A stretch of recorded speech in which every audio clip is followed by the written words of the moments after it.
সেনা পাহারায় নির্বাচনী সরঞ্জাম পৌঁছে দেওয়া হচ্ছে কেন্দ্রে কেন্দ্রে। এই মুহূর্তে যেমনটি দেখছেন যে সকল প্রিজাইডিং অফিসাররা রয়েছেন তারা নির্বাচনী যেই স্বচ্ছ ব্যালট বাক্স, ব্যালট পেপার এবং অন্যান্য যেই সরঞ্জামগুলো রয়েছে সেগুলো কেন্দ্রগুলো থেকে সংগ্রহ করেছেন এবং তারা তাদের নির্বাচনী যে কেন্দ্র রয়েছে সেই কেন্দ্রে নিয়ে যাচ্ছেন। বান্ডেল থাকলে প্রতি সেনমানিতে টাকা বাঁচবে। বিকাশ সেনমানি বান্ডেল কিনে জিতুন প্রতি লেনদেনে। এবং সেনা পাহারায় কিন্তু সেগুলো পরিচালনা হচ্ছে। যেমনটি এই মুহূর্তে আপনারা লক্ষ্য করছেন যে Azimpur girls school and college মাঠ থেকে ঢাকা ৭ আসনের যে নির্বাচনী কেন্দ্রগুলো রয়েছে সেই কেন্দ্রগুলোতে এই ব্যালট পেপার সহ যে নির্বাচনী সরঞ্জাম সেগুলো পৌঁছে দেওয়া হচ্ছে। এখানে আইনশৃঙ্খলা বাহিনীর সদস্যদের ব্যাপক উপস্থিতি আমরা লক্ষ্য করছি।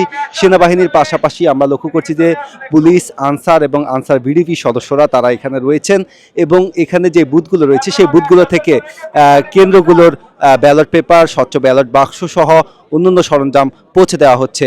ঢাকা ৭ আসনে মোট ১৩০টির মতো ভোট কেন্দ্র রয়েছে। সেই কেন্দ্রগুলোতে মোট ভোটার সংখ্যা যদি বলি যে ঢাকা ৭ আসনে ৪,৭৯,০০০-এরও অধিক ভোটার তারা এই ১৩০টি কেন্দ্রে ভোট প্রদান করবেন। এবারে জাতীয় সংসদ নির্বাচনের সঙ্গে আরও একটি ভোট যুক্ত রয়েছে, গণভোট। সেটিতে ভোটাররা ভোট দেবেন। তার মধ্যে আজকে কিন্তু দুটি ব্যালট পেপার যাচ্ছে। একটির মধ্যে সাদা কালো যে ব্যালট পেপারটি রয়েছে সেটিতে মূলত জাতীয় সংসদ নির্বাচনের যেই ভোট সেটি দেওয়া হবে এবং অপরটি হচ্ছে যে গোলাপি রঙের, যেটির মাধ্যমে গণভোট দেওয়া হবে।